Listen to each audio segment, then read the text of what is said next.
facts. Potatoes were once worth their weight in gold. Back in the 1890s during the Alaskan Klondike Gold Rush, miners traded potatoes due to their essential vitamin C. So ladies, when you done fuck with them broke ass niggas, holla at a real baller. How was that for an intro? Hey, today we're doing something really simple, fun appetizer, potato skins, because National Potato Day is coming up, and why not honor the greatest, most versatile thing that's ever been created on this earth with a wonderful video of poor choices. So we're gonna go through the whole process today. It's actually really easy, and I do want to point out that you can make this either on the grill, like I'm gonna do, or in your oven.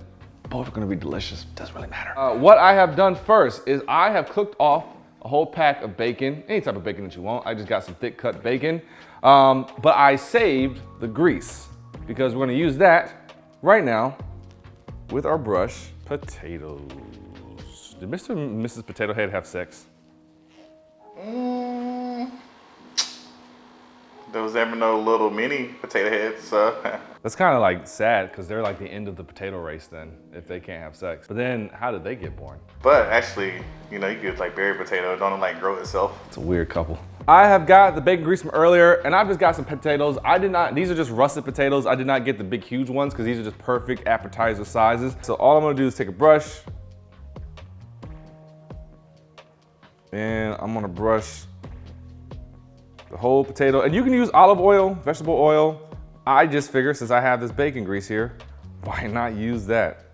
And I'm gonna hit all of these potatoes with it. And yes, I have cleaned these already. I was gonna try this fun little potato hack and put them in a dishwasher on rinse for like 15 minutes to clean them, because I'm always looking for every way to be lazy. But I didn't get a chance to do that today. So now that I've taken the bacon grease and put it on all the potatoes, what I'm gonna do next is take some barbecue rub. I'm using the Mojo barbecue. This one is really, really good. I'm gonna give these just a good coating of this, and you can use any barbecue rub that you want.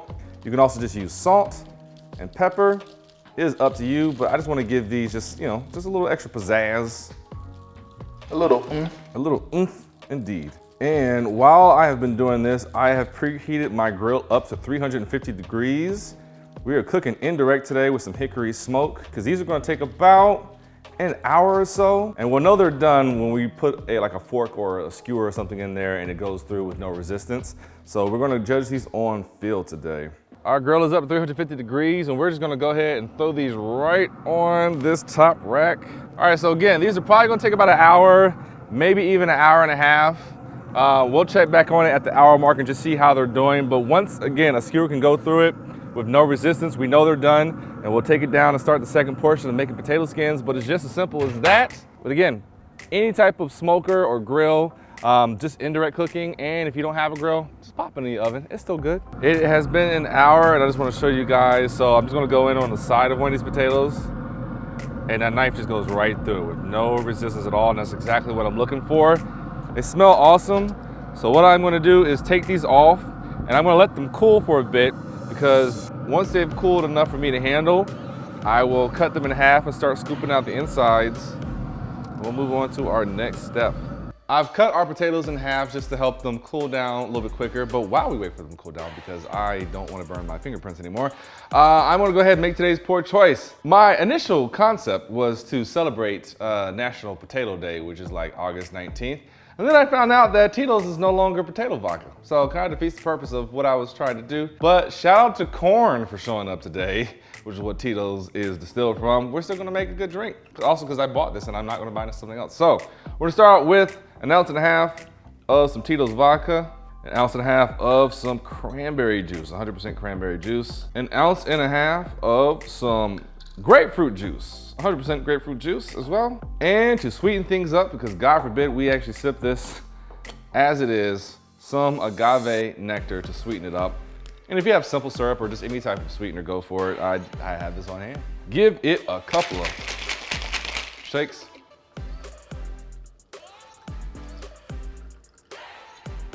Cheers to some delicious potato skins. All right, our potatoes have cooled. And this is a very, very simple process. All we're gonna do is take a spoon, and I'm gonna try to keep about a 1/4 inch barrier. It doesn't have to be perfect, but I'm trying to keep about a 1/4 inch of potato. Save the inside of your potatoes because obviously you can turn this into mashed potatoes or do anything you want with it. I'm gonna do the rest of these and then we will start assembling our potato skins. In the meantime, here's some fun facts about potatoes. Food facts! Thomas Jefferson, the 3rd president of the United States and slave owner, gets credit for inventing French fries. But it was actually his slave, James Heming. That grand larceny is what empowered women for centuries to come to steal French fries off their man's plate. This was on the entire time. I've scooped out all of our potatoes. Again, I'm not trying to make these look picture perfect. So you see some of these are like torn on the side, still gonna eat it. So I've melted about 1/2 stick of butter and I put about 2 cloves of garlic in there just minced up to give it some flavor. I'm gonna take a brush and I'm just gonna hit the insides of all of these. Again, I had some sharp cheddar and some Monterey Jack cheese that I shredded myself because I wanted it to melt good. If you have to use the pre-shredded stuff, totally fine. It's just not gonna melt as good as shredding it yourself. And then from here, really the toppings are up to you. I think traditionally just potato skins are just cheese, green onions, and bacon, which is pretty much what I'm doing today because I want to save ideas for potato skins in the future. But you could do chorizo, you could do pulled pork. All right, I've chopped up our bacon pretty finely and I'm just gonna hit each one. I like a good amount of bacon on mine. And when these go back on the grill, we're just putting them on long enough for the cheese to melt. So I'd say still at 350, anywhere between 5-10 minutes or so. And let me just point out, because I know someone's gonna think about doing it, use real bacon, y'all. Don't use bacon bits for this. All right, I think everybody's good. And then I also just chopped up some green onions here. And I'm just gonna kind of sprinkle them on in no type of real deliberate way. And then one more time for funsies, just gonna take our butter, just drizzle that on top because we still had some left over. Everything I said about trying to eat better the other day, pretend that episode never happened because that's what I've already done. Feel free to pop this right back in the oven if you don't have a grill. It is not the end of the world if you don't have it. Trust me, this is gonna be good. Potato skins are going right back on the grill. And they're just going on long enough for the cheese to melt, so don't go too far. I'd say these are probably gonna take maybe anywhere between 5 and 10 minutes. All right, I'm gonna close this up and then we will see you downstairs after this is all melted, and then it'll be time to feast. We've taken them off the grill, the cheese is melted. I topped it with a little bit more bacon and then I put some chives up there. And yes, as you can tell, I've already eaten one. It's absolutely delicious.